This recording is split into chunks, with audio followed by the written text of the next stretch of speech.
დღემდე სულ მცირე 22 ქვეყანამ უკრაინას სამხედრო დახმარება გაუწია, რომლის ღირებულებაც თითქმის 150 მილიარდ დოლარს აღწევს. ამ ქვეყნებიდან ცოტას თუ შეუძლია შეედაროს შვედეთის მიერ გაწეულ უზარმაზარ წვლილს, რომელიც ნატოს ახალი წევრია. მათ დღემდე 20 ერთი სამხედრო დახმარების პაკეტი გაუგზავნეს, რომლის ღირებულებაც დაახლოებით 11,24 მილიარდ დოლარს შეადგენს, რაც შვედეთის მიერ გაწეული საერთო დახმარების დაახლოებით 80%-ია. ამ აღჭურვილობაში შედის თანამედროვე მოწინავე ტექნიკა, როგორიცაა Trident MK2-ის საჰაერო თავდაცვის სისტემა, რომელიც მალე მიეწოდება, და Archer-ის 155 მმ თვითმავალი ჰაუბიცა.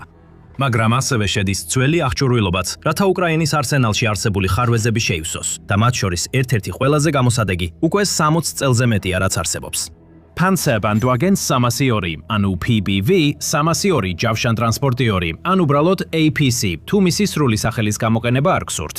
შეიძლება 1960-იანი წლებიდან არსებობს, მაგრამ ამჟამად უნიკალურ ადგილს იკავებს უკრაინის ფრონტის ხაზზე. მოდით ვნახოთ, როგორ შთაბერა უკრაინამ ახალი სიცოცხლე შვედური სამხედრო ტექნიკის ამ გამძლე მანქანას და როგორ ცვლის იგი სიტუაციას ბრძოლის ველზე. PBV 302-ების უკრაინისთვის მიწოდება პირველად 2024 წლის მაისში გამოცხადდა. შვედეთმა განაცხადა, რომ ეს მანქანები გადაეცემოდა უკრაინას დახმარების მასიური მე-16 პაკეტის ფარგლებში, რომლის ღირებულება 1,3 მილიარდი დოლარია და არა მხოლოდ რამდენიმე ერთეული. შვედეთის მიერ ადგილობრივად წარმოებული PBV 302-ების სრული მარაგი გადაეცემოდა უკრაინას. იმ დროს ვარაუდობდნენ, რომ ეს იქნებოდა დაახლოებით 300 ერთეული. ეს განცხადება შესაძლოა გარკვეულწილად სიურპრიზი იყო უკრაინისთვის, რომელიც როგორც ჩანს ამას არ ელოდა. უკრაინამ PBV 302-ის გამოყენებას მხოლოდ 3 თვის შემდეგ, აგვისტოში დაუშვა. მიუხედავად ამისა, იმავე წლის ნოემბერში პირველი ერთეულები უკვე მიწოდებული იყო და ოფიციალურად მიიღეს უკრაინის შეიარაღებულ ძალებში. 2024 წლის აგვისტოში შვედეთმა დაადასტურა, რომ მიწოდება დასრულდა. საბოლოოდ სულ 229 PBV 302 გადაეცა. მანქანების გარდა შვედეთმა ასევე იკისრა სათადარიგო ნაწილების, სარემონტო აღჭურვილობისა და საბრძოლო მასალის მიწოდება, რათა დაეხმაროს ახალ ბრიგადებს, რომელსაც უკრაინა იმ დროს ამ მანქანების გარშემო ქმნიდა. ეხლა ეს ვალდებულება სათადარიგო ნაწილების მიწოდებაზე ხსნის როგორც იმას, თუ რატომ შეძლო შვედეთმა PBV 302-ების მთელი ფლოტის უკრაინისთვის გადაცემა, ასევე იმას, თუ რატომ იყო საბოლოოდ მიწოდებული რაოდენობა მნიშვნელოვნად ნაკლები, ვიდრე თავდაპირველად იყო ნავარაუდები. როგორც ადრე აღვნიშნეთ, მიუხედავად მისი გამძლე თვისებებისა, რომელთაც მალე განვიხილავთ, PBV 302 ძველი მანქანაა და მისი წარმოება 1960-იანი წლების დასაწყისს მიეკუთვნება. ბრძოლა ცხადია წლების განმავლობაში შეიცვალა და შვედეთმა გონივრულად განაახლა თავისი ძირითადი ჯავშან ტრანსპორტიორი PBV 302-დან დროთა განმავლობაში. 2014 წლისთვის მთელი ფლოტი უკვე ჩამოწერილი იყო და საცავში გადაიტანეს. ასე რომ შვედეთი არ ასუსტებს საკუთარ თავდაცვით შესაძლებლობებს, როდესაც ყველა PBV 302-ს უკრაინას გადასცემს. ყველა მოქმედი მანქანა უკვე გადაცემულია, ხოლო დანარჩენები ძირითადად სათადარიგო ნაწილების წყაროდ დარჩება. ცინიკოსები შეიძლება ამტკიცებდნენ, რომ შვედეთმა უბრალოდ საწყობებიდან ძველი ჯართი გაასუფთავა, მაგრამ ეს ასე ნამდვილად არ არის. ორი ძალიან მნიშვნელოვანი მიზეზის გამო. პირველ რიგში შვედეთმა უკრაინას ასევე მიაწოდა მნიშვნელოვანი რაოდენობის იმ მანქანებისა, რომლებმაც შეცვალეს PBV 302. ეს არის CV-90 კრეითთა საბრძოლო მანქანა, ანუ IFV.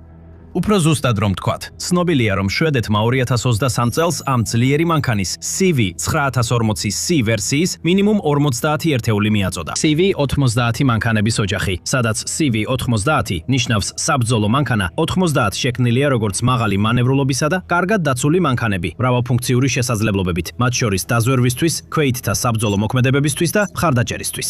CV-9040 არის განახლებული ვერსია, რომელსაც გააჩნია გაუმჯობესებული ჯავშანი, უფრო ძლიერი ძრავა და დამატებითი აღჭურვილობა, მათ შორის ბარაკუდაის თერმული კამუფლაჟის სისტემა.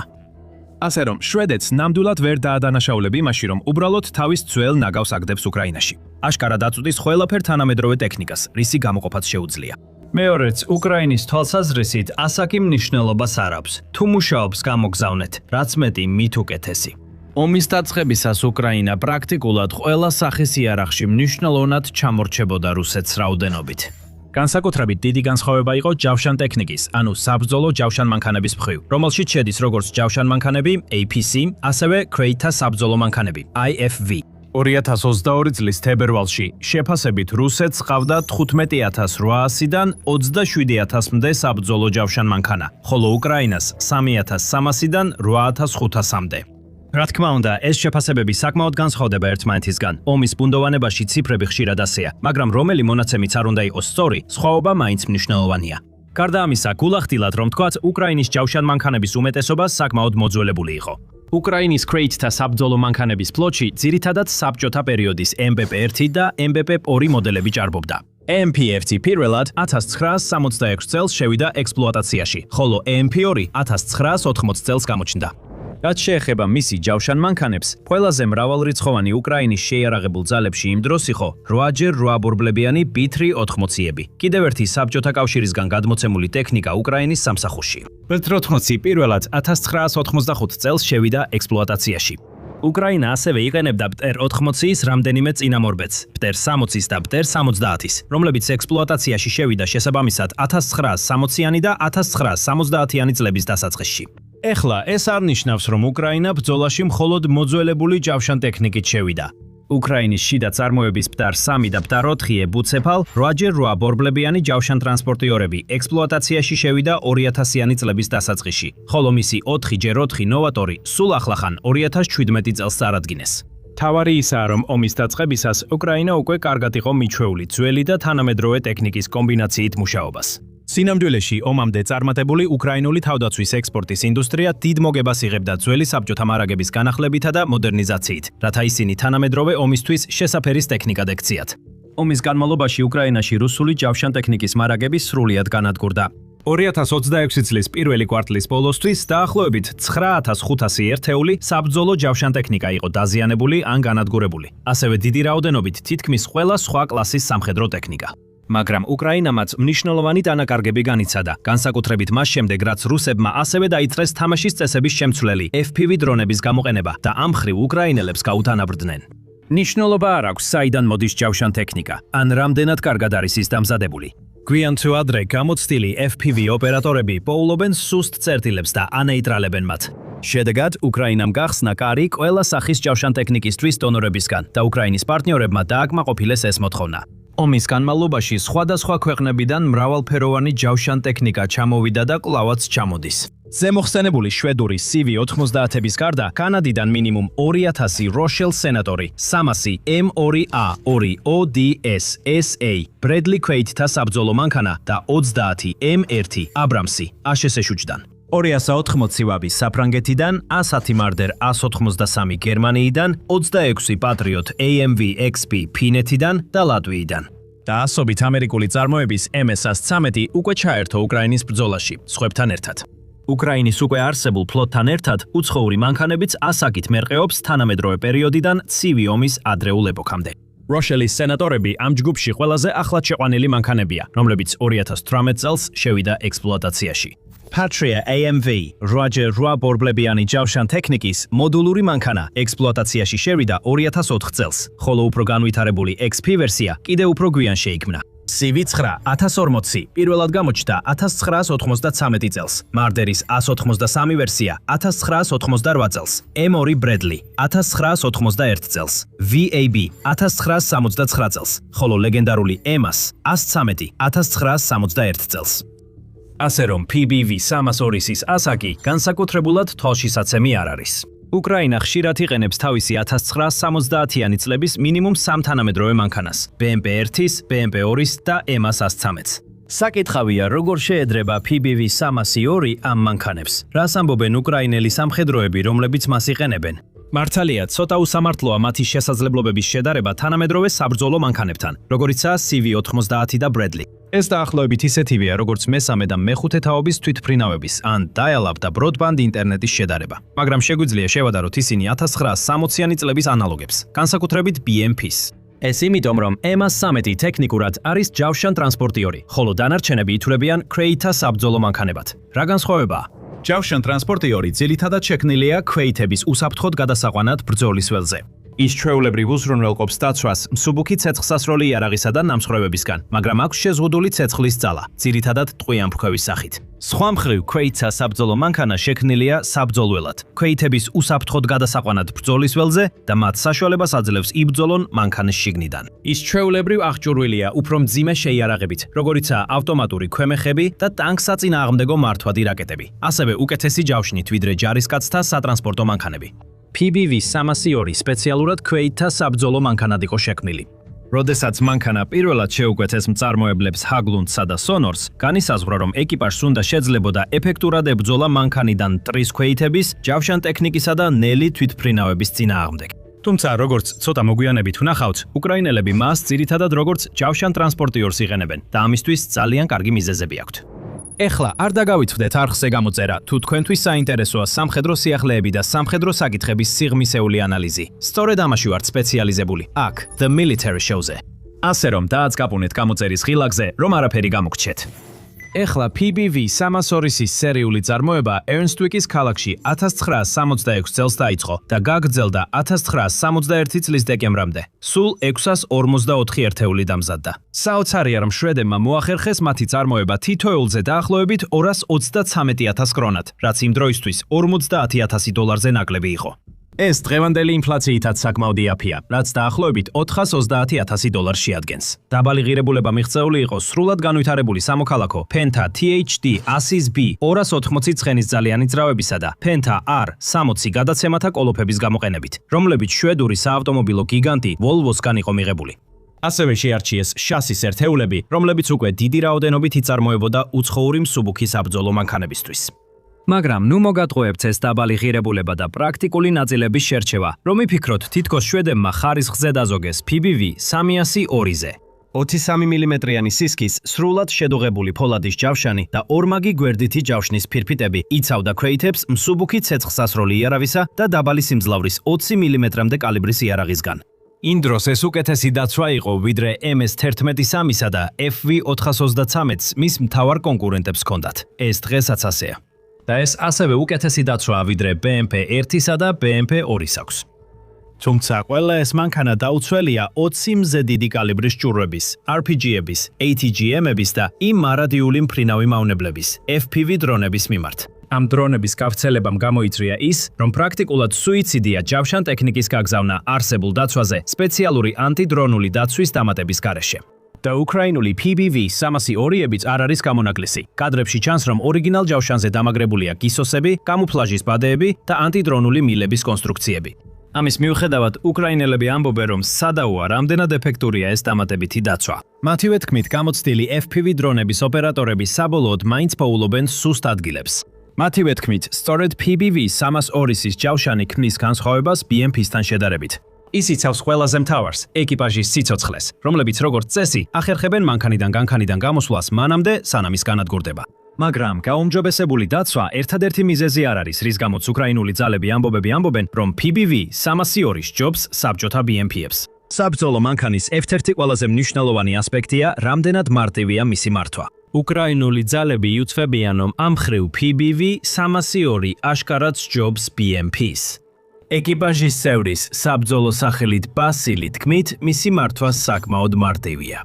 მისი თქმით, ეს ბევრად უფრო რთული არ არის, ვიდრე მანქანის ტარება. უბრალოდ საჭის ნაცვლად პერკეტებია. ან, როგორც სხვა ეკიპაჟის წევრი ამბობს, ნებისმიერი გუბე, ნებისმიერი ტალახიანი დაქანება რომ გქონდეს, ის მშვენივრად გადის.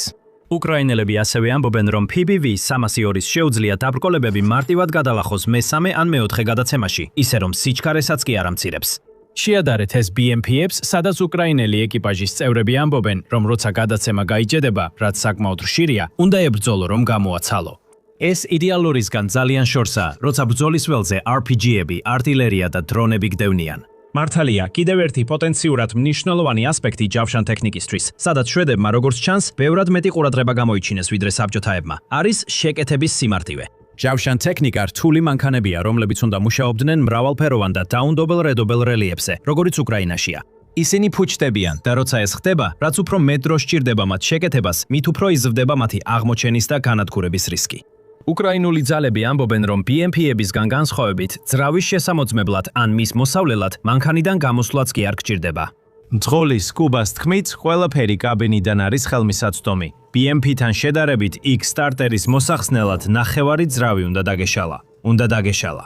აქ ყველაფერი უფრო მარტივად ხელმისაწვდომია, მაგარია, უფრო რბილად მუშაობს. სხვა ეკიპაჟის წევრი ამატებს. ზრავზე წვდომა ძალიან კარგად არის მოფიქრებული. ის იმ საფარის ქვეშაა, რომელზეც რეალურად ზიხარ. საფარი აქვე, 3 ჭანჭიკის მოხსნით იხსნება. თუ შლანგის, სენსორის, ფილტრის შეცვლა გჭირდება, ან სისტემიდან ჰაერის გამოშვება, ყველაფერს მანქანიდან პირდაპირ მეთაურის სავარძლიდან ვაკეთებთ, გარეთ გასვლის გარეშე.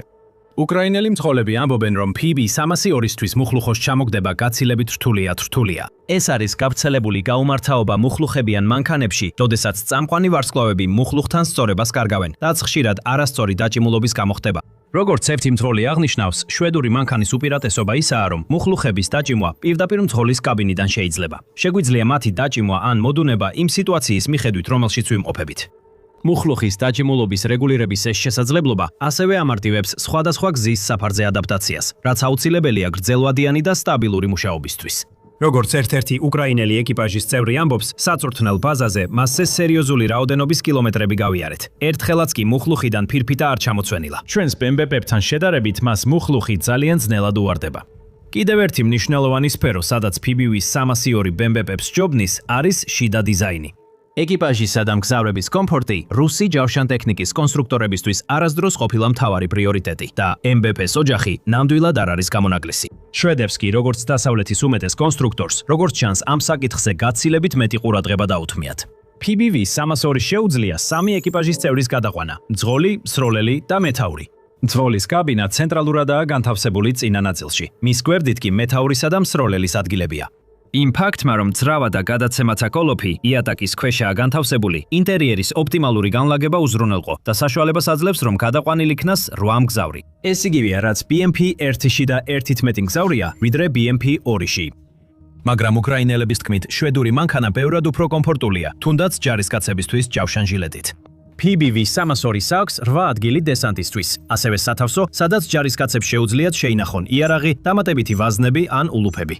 შედარებით BMP-სთან, სადაც ერთმა უკრაინელმა ჯარისკაცმა თქვა, რომ თავისი სიმაღლის გამო მას სხეულის მოკეცვა უწევს, შვედური მანქანა ბევრად მეტ ადგილს თავაზობს, როგორც ფეხებისთვის, ისე თავისთვის. ეს ერთ-ერთი თვისებაა, რაც PBV302-ს უკრაინაში მის მთავარ როლში, როგორც საბრძოლო ტაქსის, გამორჩეულს ხდის. მაქსიმალური სიჩქარე 42 მილი საათში. ის იგივე კატეგორიაშია, როგორც EMAS-13 BMP-ები და კიდევ უფრო თანამედროვე საბრძოლო მანქანები, როგორიცაა Bradley და CV-90. მაგრამ როგორც ტრანსპორტიორი, BMP-ებთან შედარებით მას რამდენიმე უპირატესობა აქვს. პირველ რიგში PBV302 ოპტიმიზირებულია ჯარისკაცების ჩამოსხმისთვის. მანქანის დიზაინი მოიცავს 2 დიდ უკანა კარს ჯარისკაცების შესვლისა და გამოსვლისთვის. ჯარისკაცების განყოფილების ზემოთ ჰიდრავლიკურად მართვადი ლუკები, რომლებსაც მეთაური აკონტროლებს, საშუალებას აძლევს ჯარისკაცებს მანქანის შიგნიდან ჩაერთონ ბრძოლაში. ლუკების ქვეშ განთავსებული წნევაზე მგრძნობიარე ზოლი გონივრულად აფერხებს ლუკების შემთხვევით დახურვას, როდესაც ხელები ან იარაღი შეხებაშია. როგორც უკრაინელი ეკიპაჟის წევრი განმარტავს, ამ კარებს 2 დახურვის პოზიცია აქვს. თუ გსურს ჩვეულებრივ აუჩქარებლად დავხუროთ, უბრალოდ ხურავთ. თუ სწრაფად დახურვაა საჭირო, სპეციალურ ფეხს ვშლით და კარს ხურავთ. სახელური არ არის საჭირო, არაფერი. ჰერმეტულად არ იკეტება, მაგრამ ძალიან სწრაფია, როცა საჭიროა. ეს სიმარტივე და მოქნილობა ჩამოსვლისას უდავოდ ხელს უწყობს მგზავრების გადარჩენის გაზრდას, რასაც უკრაინელები ამბობენ, რომ PBV302 უზრუნველყოფს. ეს ასევე აუცილებელი ფუნქცია იმ ერთ-ერთი მთავარი როლისთვის, რომელსაც ეს მანქანა უკრაინისთვის ასრულებს, სამედიცინო ევაკუაციისთვის.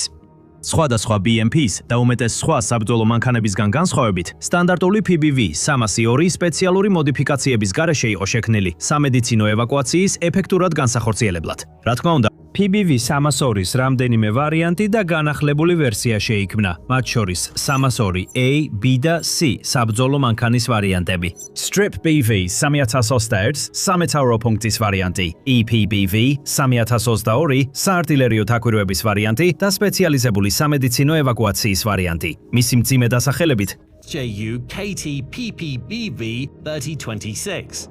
რადგან უკრაინა მიიღო შვედეთის მთელი მარაგი, სავარაუდოდ მან მიიღო მინიმუმ რამდენიმე 3026-იც. მაგრამ უკრაინელების თქმით, სტანდარტული ვარიანტებიც განსაკუთრებით გამოსადეგია სამედიცინო ევაკუაციის როლში. შიდა სივრცე მარტივად შეიძლება გადაკეთდეს ისე, რომ ერთდროულად 4 საკაცისთვის იყოს ადგილი. როგორც უკრაინელი ეკიპაჟის წევრი განმარტავს, თუ 4 დაჭრილი ბიჭის ევაკუაცია გვჭირდება საკაცეებზე, ყველაფერს ვშლით. ყველაფერი იხსნება, დამონტაჟებული აღჭურვილობა იშლება, სკამებზე კიდებენ და შეგვიძლია 2 დაჭრილი ზემოთ დავაწვინოთ, 2 კი ქვემოთ. ეს BMP-ში შეუძლებელია. როგორც PBV302, ორივე ეს მანქანაც ამფიბიურია. მაგრამ უკრაინელების თქმით, შვედური მანქანა ისევ ლიდერობს. ეს იმიტომ, რომ წყალში მისი გადაადგილება ხდება მუხლუხებით, განსხვავებით BMP-3-ის ან ბორბლებიანი ბითი არის წყალრეაქტიული ძრავებისგან. სანამ წყალში შევა, წინა ნაწილში ორნაწილიანი ტალღასაცავი იშლება და ბილგის ტუმბოები ერთვება მაცურაობის შესანარჩუნებლად. ეხლა, მიუხედავად ამ ყველა უპირატესობისა, BMP-ებთან შედარებით არის ერთი სფერო, სადაც PBV-302 აშკარად ჩამორჩება და ეს მნიშვნელოვანია. სინამდვილეში, ეს არის მიზეზი, რის გამოც ეს მანქანა ძირითადად გამოიყენება უკრაინაში, როგორც ჯარისკაცების გადასაყვანი და სამედიცინო ევაკუაციის მანქანა და არა თავდაპირველი საბრძოლო დანიშნულებით. მისი შეიარაღება. პირველი შეხედვით პრობლემა აშკარა არ არის. PBV-302-ის მთავარი შეიარაღება არის 20 Hispano Suizas ავტომატური ქვემეხი, რომელიც დამონტაჟებულია ერთადგილიან კოშკურაზე, ძღოლის მარცხნივ და ოდნავ უკან. 500 გასროლა წუთში ციკლური სიხშირით მას აქვს აწევა +50 გრადუსამდე და დაწევა -10 გრადუსამდე. კოშკურას შეუძლია სრული 360 გრადუსით ბრუნვა, რაც უზრუნველყოფს მოქნილ შეტევას როგორც სახმელეთო, ასევე საჰაერო სამიზნეებზე. ეს მნიშვნელოვნად უფრო დიდი ცეცხლის ძალაა, ვიდრე MS-13-ის 0.5 კალიბრის ტყვიამფრქვევი. თუმცა BMP-1 და BMP-2 უფრო ძლიერია, შესაბამისად 73-მიანი და 30-მიანი ქვემეხებით. გარდა იმისა, რომ ის ნაკლებად ძლიერია ვიდრე BMP-ის ქვემეხები, PBV-302-ზე დაყენებულ Hispano Suizas კიდევ ორი სერიოზული ნაკლი აქვს. პირველი პრობლემა უკავშირდება ამუნიციის მიწოდებას. მანქანა ატარებს 3 ლენტს, თითოეულში 130 5 მაღალფეთქებადი ჭურვით, ასევე 30 ვაზნიან ყუთის მჭიდებს, ყველა ტიპის ამუნიციისთვის. ეს საკმაოდ დიდი ცეცხლის ძალაა. პრობლემა ისაა, რამდენი დრო სჭირდება ამ ყველაფრის გასროლას. როგორც ეკიპაჟის წევრი ხსნის, მჭიდი 3 რიგისგან შედგება და შეგვიძლია 30 ვაზნის ჩატვირთვა, ხოლო ეს ქვემეხი წამში 8 ვაზნის სროლას ახერხებს, რაც ნიშნავს, რომ ინტენსიური ბრძოლების დროს ყოველ რამდენიმე წამში მოგიწევთ მჭიდის გამოცვლა. და თითოეული ეს პაუზა მტრისთვის შანსია. თუ ქვემეხში ვაზნები დაგვიმთავრდა, ვერ ვისვრით, ფაქტობრივად მკვდრები ვართ.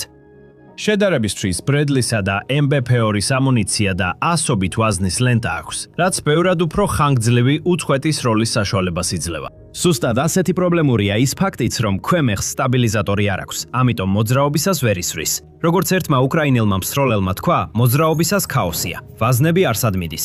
უნდა ვიმუშაოთ ტყის ზოლზე, ვჩერდებით. სროლელი მიზანს იჭერს. ვისვრით და შემდეგ ვიძრებით. და ეს ცუდით ვისებაა დრონებით გაჯერებულ გარემოში. დადებითი მხარე ის არის, რომ ქვემეხს აქვს ცალკე სამიზნე სისტემა საჰაერო საფრთხეებისთვის და შეუძლია დააზიანოს ისეთი სამიზნეები, როგორიცაა ვერტმფრენები 1.2 მილის მანძილზე. თუმცა მსროლელს უნდა წამოდგეს კოშკურაში ამ ფუნქციის გამოსაკენებლად, რითაც თავს საფრთხეში აყენებს. იმის გათვალისწინებით, თუ რამდენად ვიწროა ეკიპაჟის ადგილები, ეს შეიძლება გარკვეულწილად შვებადაც კი ჩანდეს. უკანა ნაწილში ჯარისკაცებისა და საკაცეებისათვის გამოყოფილი სივრცე ეკიპაჟის წინა ნაწილში სივრცის ხარჯზე მიიღეს. უკრაინელების თქმით, უფრო დიდ ტანის ჯარისკაცებს უჭირთ თავიანთ ადგილებზე მოთავსება, კომფორტზე რომ აღარაფერი ვთქვათ.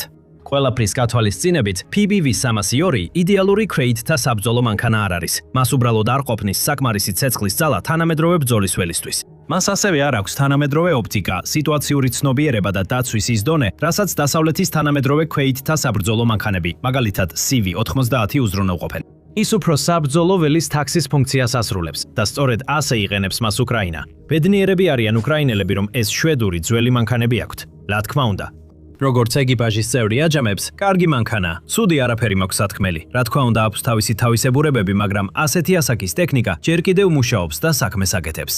ეს კიდევ ერთხელ ამტკიცებს, რომ ხარისხიანი ძველი სამხედრო ტექნიკა არ უნდა დაიკარგოს. შეგიძლიათ უკრაინაში გაგზავნოთ და ისინი კარგად გამოიყენებენ მას. რა თქმა უნდა, როგორც ადრე აღვნიშნეთ, შვედეთი უკრაინას უგზავნის უახლეს ტექნიკასაც თავის ანტიკვარულ აღჭურვილობასთან ერთად. ნახეთ ეს ვიდეო შვედეთის ახალი საოცარი ლოკის მოდულური ანტიდრონული სისტემის შესახებ. მადლობა ყურებისთვის.